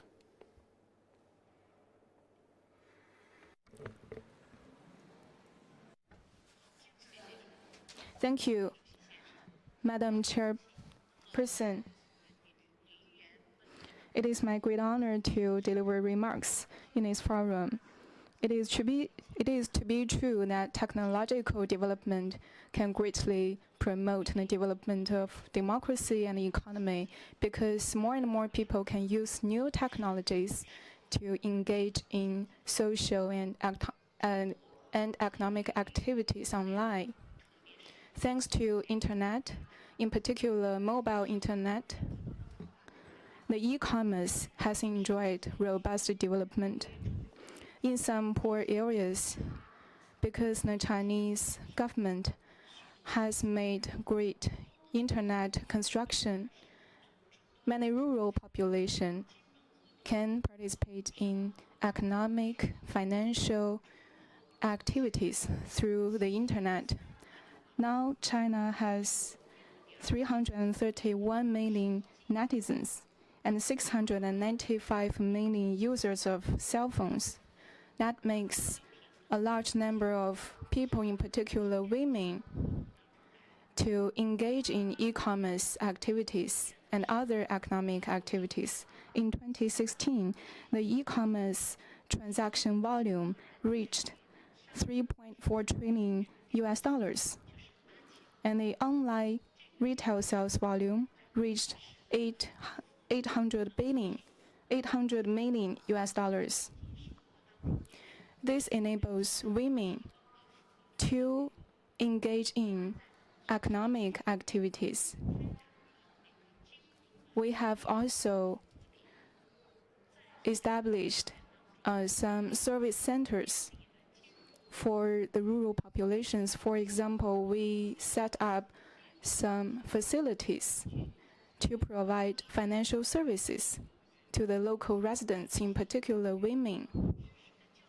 We train the women and teach them some financial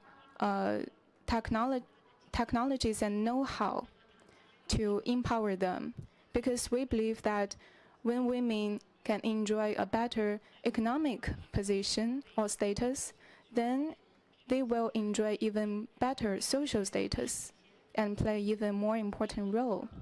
So I quite agree with Chairperson and also other delegates that we need to give even stronger support to women to empower them so that they can better engage in social and economic activities and improve their social status. Thank you. Thank you so much. It is true that the internet creates new possibilities and opportunities for women. Turkey, please. Turkey, you have the floor.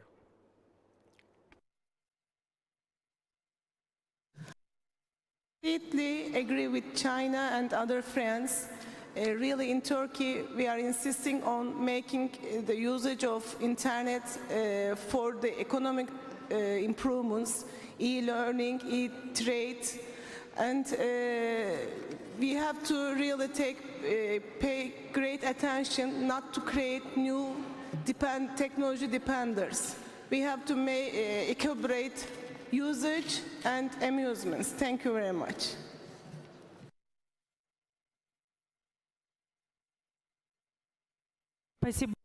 Thank you so much. This was a very good point, that internet is not just about entertainment, it's also about development. Iran, please. Iran, you have the floor. Rahman ar-Rahim. First of all, I would like to express my gratitude to the hosting country on behalf of the Islamic Parliament of Iran. We appreciate all the effort and hospitality of Russia in the 137th IPU Assembly. Ms. Chair, ladies and gentlemen, in today's world where information technology has connected instantly the farthest places of the earth to each other, equal access to technology and creation of the literacy to use it for women has become necessary. We believe that all of the other dimensions of empowerment of women, whether they are economic, political, cultural, or social, are meaningless without it. Regarding the development of information and communication technologies, the Islamic Parliament of Iran has approved relevant laws through the last year, which has been incorporated in the law on the 6th five-year Economic, Cultural, and Social Development Plan. In this law, some goals such as narrowing the digital gap, promoting women's skills and communication capacity, job creation, and just access to cultural, social, and economical, political resources for women in Iran have been considered. Furthermore, in some articles of this law, decreasing of sources of gender inequality has been particularly emphasized, and of course, the Parliament's oversight is necessary to ensure a fair budget guaranteeing narrowing gender technology gap. We firmly believe that technology, knowledge, and skills will lead women to a future with financial capacities and career horizons. I must emphasize that technology creates the opportunity to gain access to reliable statistics. In the path of abolishing gender discrimination, access to statistics is necessary, and for that means, technology is a necessity. Technology may be used to make statistics reliable and inequalities noticeable, and that's the first step to gender parity. Dear Chairwoman, women should be skilled in using the competition instruments in the competitive and technology-oriented labor market of the today private sector. Part of this skill is related to work in cyberspace, which has been summarized and briefed in the form of applications, new technologies, and electronic marketing. To this end, the Islamic Republic of Iran has provided the full coverage of and access to internet in the cities equal for men and women, 50-50. and in the villages based on 60-40, which still needs more work. The extent of a great number of startups, empowerment workshops, and the topic of electronic trade and marketing for women in the cities and villages have been formed and is being developed on this basis. Thank you all. Спасибо большое. Нам как парламентариям. Thank you very much indeed. For us parliamentarians, it was very interesting to hear from you that you have a legislative base in order to promote digital technologies in Parliament. Thank you very much. Pakistan, the floor is yours.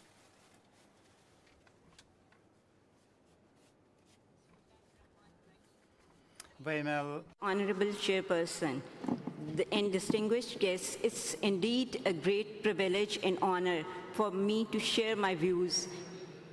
The fight for democracy and gender equality is certainly aided by technology. Technology is playing a crucial role in terms of democracy and gender equality. When we talk about Pakistan, technology opens both educational and employment opportunities and provides gender flexibility to empower citizens in integrating work and with family responsibilities, which leads towards an environment with better financial options for women to compete with men. Technology expands the innovation and culture to voice and political participation, a robust democratic system, and at the end, a more gender-sensitive, conducive environment. Pakistan Council for Science and Technology has taken a lead to foster women in scientific community and to improve visibility of women scientists by maintaining a website and starting a project on collecting data on statistics of women representation in science and technology. To familiarize the Pakistani women regarding the cybercrime, bullying and harassment, including social media sites like Facebook and Twitter, National Response Center for Cybercrime, a law reinforcement agency, has been established to fight cybercrime. It has expertise in digital forensics, technical investigation, information system security audits, penetration testing and trainings. Women can follow very simple and easy mechanism to file their complaints against cybercrime. On legislation side, Pakistan Parliament has passed Prevention of Electronic Crimes Bill 2016, making cyberbullying and online harassment a crime. Government of Pakistan have played a proactive role in bringing e-parliament and e-democracy to reality, being true agents of social change and robust participatory democracy in the modern age.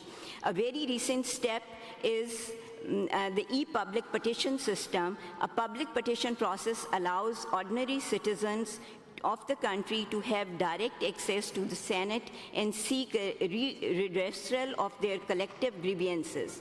The petitioner initiates the public petition process by using the online public petition drop box on the official website of the Senate. And we have established the ICT labs throughout the country, especially in the rural areas too.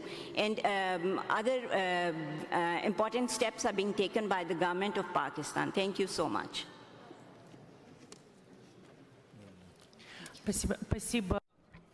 Thank you very much indeed. It's very much important that you not only acknowledge that cybercrime is bad, but you propose certain legislation in order to make into account those who are responsible for cybercrimes. Tunisia, the floor is yours. بسم الله الرحمن الرحيم. نعم يعني حقيقة التكنولوجيا اليوم في عالمنا المعاصر دور هذه التكنولوجيا. In the name of God, the Almighty, the All-Merciful, I would like to speak about technology and indeed the fact that it plays a big, important role in the equality among the sexes. Technology provides many opportunities for equality between the two sexes, and we can see this throughout the world. And through technology, it now becomes possible for women to learn via teleconferencing if for family reasons they cannot attend university directly. The same happens in the area of work. Our electronic commerce, which is facilitated by the virtual technologies because they open many opportunities for women to be men's equals, be it in the academic area or in the area of work. What we ask today of parliamentary women is that they recommend legislation at national and international level in order to allow women to acquire modern technology skills and to open these areas to women in general, in particular in those areas where women have a lower presence or are less represented. So we would like to encourage positive discrimination policies for women to be able to learn information technology and for them to be able to happen what happens in their countries at a national level as well as international level. It is necessary for women to be acquainted with everything that is transpiring in the world, even if it is in the virtual area. And thus we need to ensure that women are autonomous and independent. As I was saying, we can provide autonomy for women via their ability to work in the economy. And this is something that the parliaments can encourage. This is something that we can encourage in particular in those lower income areas or in places where women live in a situation of conflict. So through technology, women can make their voices heard wherever they happen to be and whatever the problems are around them. For example, the women in Palestine tell us through the social networks about everything that is going on in Palestine and about women's role in the struggle to recover their legitimate rights. So again, let me repeat, the role of women parliamentarians is to encourage positive discrimination for women in order to allow women to join the digital world and follow modern teachings in the areas of trade, electronic trade, and to open up trade opportunities for women and opportunities for greater knowledge and education and also decision-making roles. Thank you. Спасибо. Спасибо. Thank you very much for very much constructive proposals, especially when you talk about the exchange of best practices in the legislative sphere. Indonesia, the floor is yours. Thank you, Madam Chairperson. More than 130 million Indonesians are internet users, while around 88 million of them are social media users. More people are demanding for greater transparency and accountability. The Indonesian House must respond to this challenge. The development of information technology has created significant changes in the society. The Internet of Things has developed new political participation and engagement opportunity, generating more transparency and openness in public policymaking. The flow of information has been shifted from conventional media to digital media, creating many forms of interaction, including through the social media. If properly utilized, information technology may assist parliamentarians to rebuild trust, increase transparency in legislative process, provide real-time information to the public, receive feedbacks from and respond to the public. Yet the digitalization of information opens up opportunities for hoaxes and black campaign. To be more specific, social media enable an inclusive civic participation in politics, providing a solution for parliamentarians to communicate their policies and gather the interests of the people for better governance. Yet ICT, online media in particular, can become a double-edged sword for gender equality. Media could distort or improve women's public representation by setting up the mindset of the civil society. Thus, it is important to also educate the media to avoid sexism, chauvinism, and bigotry. Whether we like it or not, exploitation and bullying towards women still happen, be it in social media or the media itself. This should be stopped. Discrimination towards women in the media must be eliminated. Freedom of speech should be held responsibly. In Indonesia, gender stereotyping in media has not been explicitly stated, but it has been regulated under law on pornography, law on information and electronic transaction, and law on media. It would be much beneficial if we could hear the experiences of other parliamentarians in dealing with media and eliminating gender stereotyping. Thank you.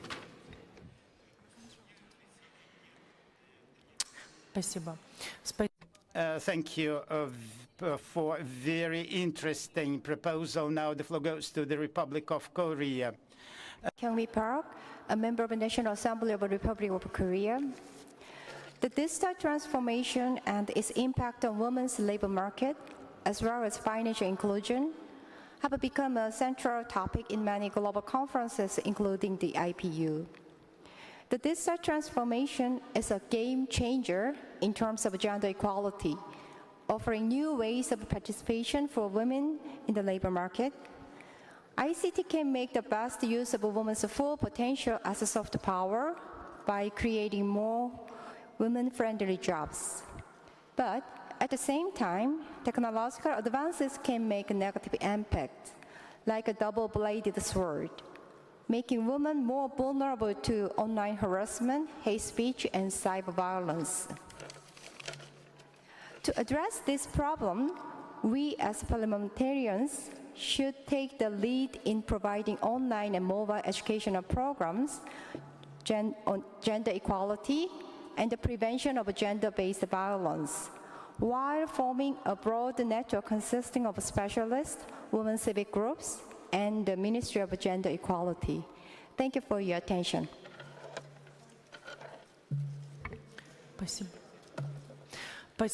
Thank you. It's very useful experience and best practices that you have shared with us. Now the floor goes to the South Africa.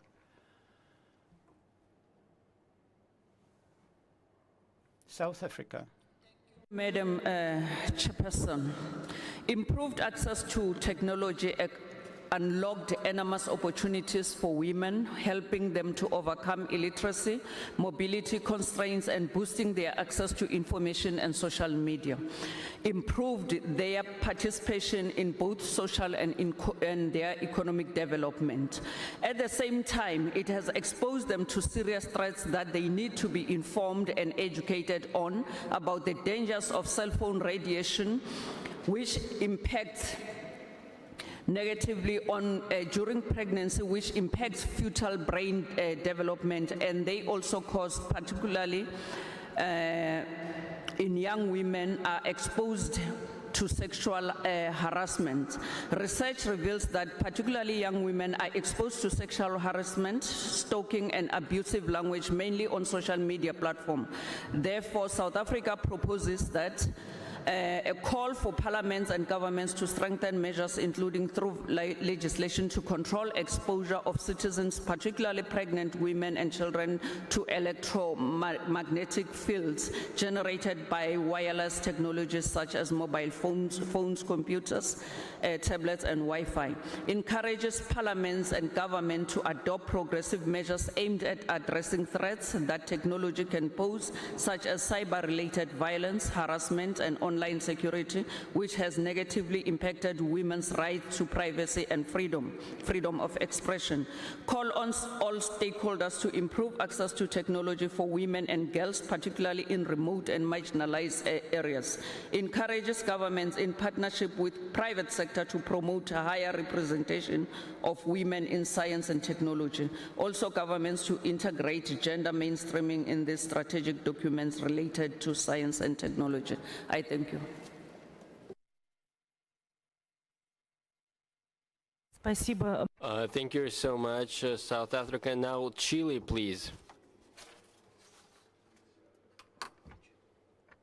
Thank you very much, Madam Chair. At the outset, I'd like to extend my sincere gratitude to Russia for having invited us here, and a big thank you to St. Petersburg. In Latin America, our governments have now understood that we need to ensure that all of our cities are connected so that people can have access to internet and to media through ITCs. But unfortunately, very often, through the media, through publicity, the publicity tends to be aiming at men and showing or portraying women as objects rather than people who should be fully integrated into the society of a country. And so our governments have been looking at trying to regulate technology so that it isn't misused, and so that it can promote democracy and promote the involvement of women in democracy. Computers are installed in all state schools throughout the country, through primary to secondary school, so that all students can have access to computers irrespective of their background. So, as a result, there has been an improvement. And the use of telephones, though, is very a matter of concern, because phones are being used for bullying among children rather than being used as a tool for education. So what we need to do is to try to ensure that children are educated so that they can use these objects of technology for the right reasons. Our policy is to have transparency with technology, and what we do in Parliament is ensure that all of the information is available on a website so that people can connect to the website and see what is going on in the different committees, to see how parliamentarians are attending meetings and participating in the meetings in Parliament. And all of our ministries are following that policy.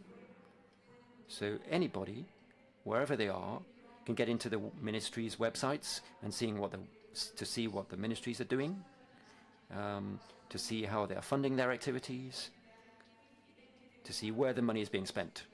So that is our policy of transparency in government.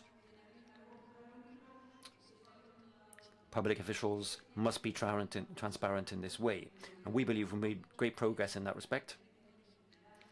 We also need to adopt further laws to ensure that technology is used properly at all levels. Thank you. Thank you so much. Not only we need access to technology, we also need content, proper content. Thank you so much. Ireland, please.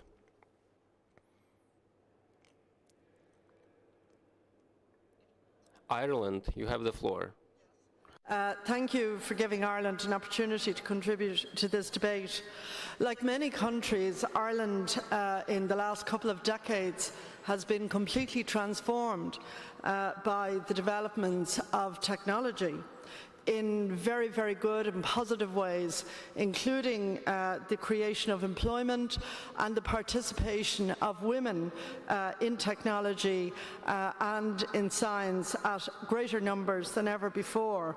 However, notwithstanding all the positives, there is a dark side to the web and social media. And as this conference has been talking about universal principles in respect of democracy, I think one of those principles should be the right of people, whether they are members of parliament or whether they are citizens, to be free from hate speech, which denigrate and in particular disempower women and young girls. And like other countries, that is a problem for members of parliament in Ireland, in other European countries. And the studies which have been done show that although men receive hate speech on social media, women get about 80% of the negative and hateful stuff is directed to them. I think the proportion is roughly the same in relation to young girls at a very sensitive ages of 13 or 14. The point I want to make, Madam Speaker, is that we need to look at both the power and the role of the technology giants in relation to how this issue is addressed. We all enjoy the freedom and the good things that come with the web, but we don't need to see in our inboxes threats, language, suggestions which really seek, as I say, to disempower women. So I think one of the issues is the tech giants have had the power to develop the technology. I believe they also have the technological capacity to limit very severely a lot of the most difficult and hateful stuff that women experience. And I think that this is a practical issue that they need to address, and obviously governments and parliaments need to both encourage and demand that they do it and support them in doing it, while still upholding the principles of freedom of speech. Women cannot just simply be seen as either consumers or victims of negativity. They need to be able to participate as positively as possible in what has been, I think, in almost every country, a great development in the modern world. Thank you so much. It is very important to note that we not only do we have to recognize the threat, but we have to face the threat and find ways to respond them, including by acting through major technological companies. Thank you so much. Palestine, you have the floor.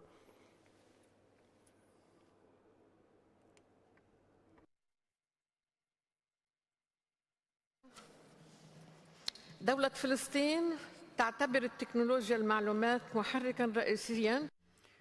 Palestine believes that information communication technologies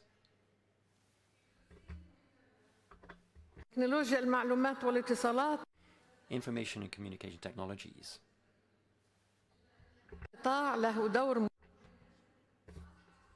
وسائل الاتصال وخدمات المعلوماتية عصب فلسطين.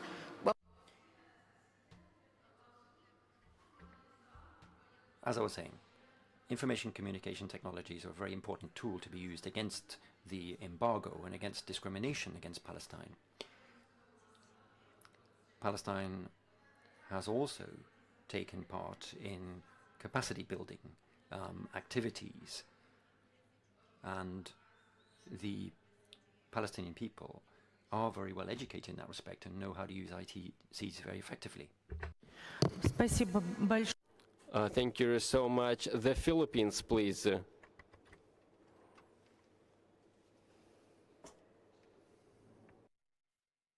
Thank you.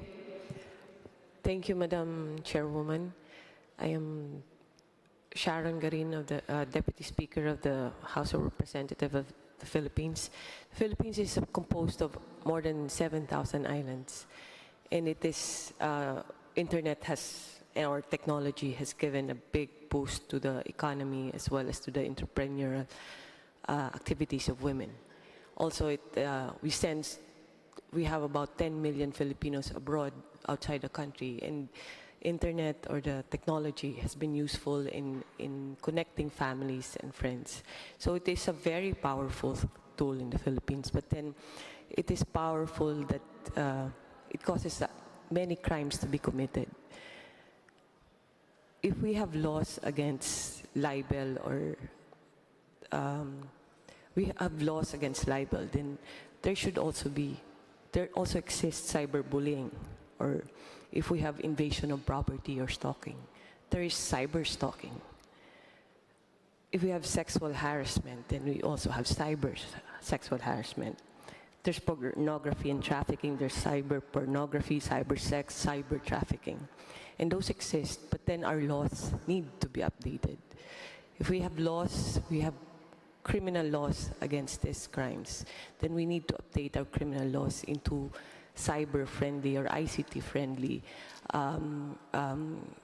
comprehensive laws, which will include cyber crimes. If we have, in the Philippines, we have violence against women, then I think we need to update. It is high time for us to update and to include cyber crimes against women in the laws against violence and against women and children.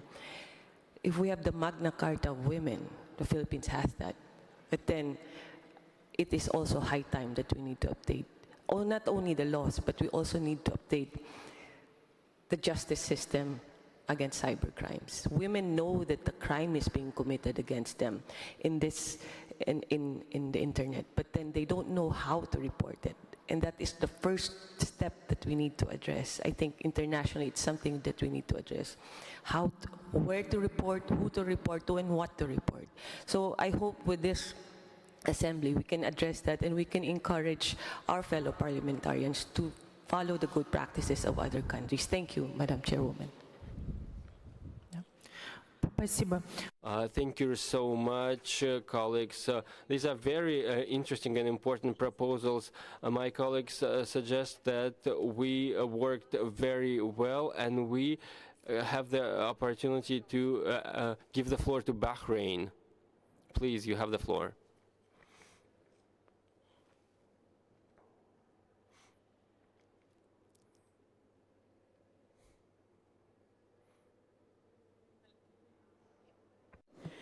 أود أن أشارككم بأن مملكة البحرين. Thank you very much. The Kingdom of Bahrain has a special council responsible for women's affairs, and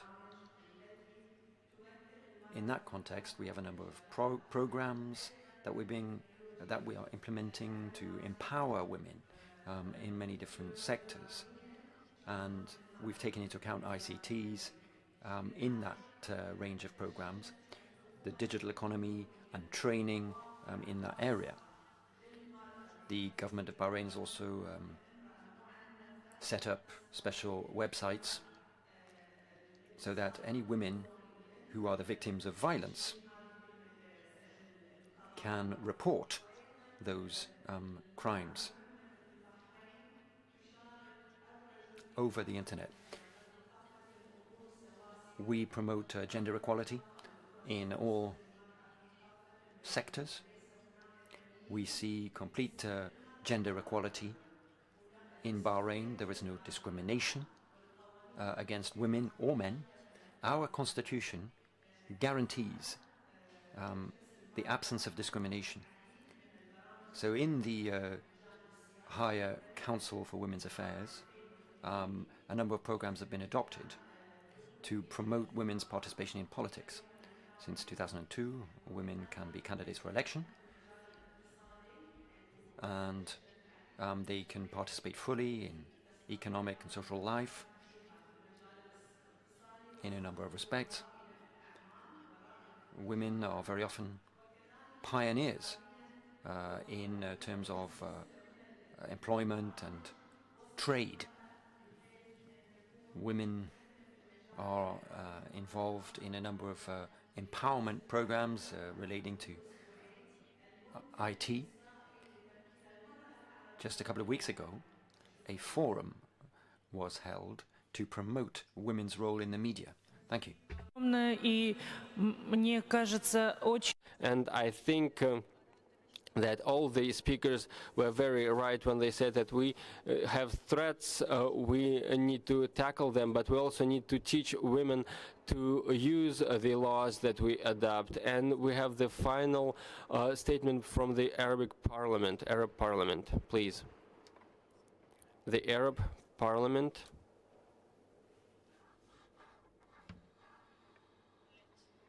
سيدتي الرئيسة احنا في البرلمان. Thank you, Madam Chair. Within the Arab Parliament, which consists of all Arab countries, we have a set of regulations for Arab women guaranteeing rights to the women in our region. And I agree with much of what's been said this morning during the discussion. But from the point of view of legislation, as parliamentarians, we are responsible for tabling laws that promote e-learning, and because that's a very important aspect, and the relevant budgets need to be available, and that will help women to receive training, even when they don't live in cities, for example. We also need to strengthen sanctions against certain acts which might not be considered crimes, but which affect women in particular, and where women are victims, such as with regard to equal pay. Women also need to participate fully and gain access to decision-making posts and roles, both in the government and private sectors. Working women need to be able to work and reconcile that with their family life. Thank you so much. We had what we believe was a very thorough discussion, a very insightful discussion, and I thank all the colleagues for this constructive debate. As we complete our debate with Ms. Servichipun, the rapporteur, will have a very important task of summing up the results of this debate. We will present our results during the afternoon session of the forum, and I believe that it is very good that not only did we highlight the issues related to modern technology, but we discussed also ways to overcome the challenges that we face. How can we promote technology for promoting democracy and empowering women? So I think we had a very insightful debate, and I think that it is very important that women parliamentarians from across the world are willing to engage in this discussion, to exchange best practices so that we can develop solutions. And today at the forum, our rapporteur will present the conclusions. She has a lot of notes, and we will have things to present to the forum in the afternoon session.